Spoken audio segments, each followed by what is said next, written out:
Palagyan natin siya ng tubig. Separate na water. Tapos yung water niya lagyan natin ng bastonero para mapurga agad, baka kung may sakit siya. Yan, ito pala yung ginagamot natin guys sa may may sakit na foul pox. Tapos ito naman sa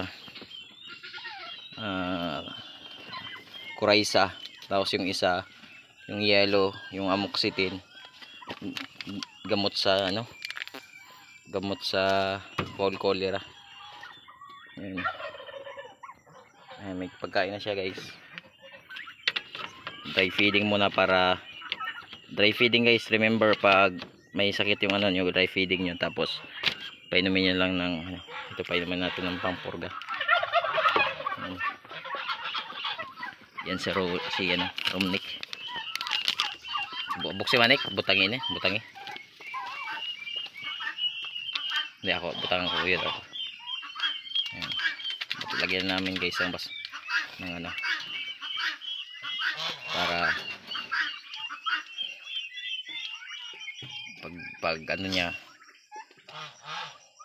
Okay. Ini pa. Bukas na.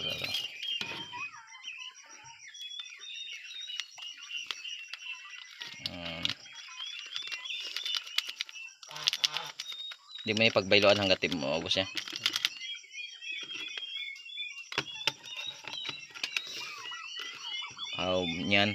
Yan Martes, Lunes, Martes, Merkulis na hapon bayloan mo na gali ha. Merkulis na hapon. Guys, meron na tong purga guys. Okay, aray. Yan, meron na tong purga. Yan yung ipainom natin guys kanya. So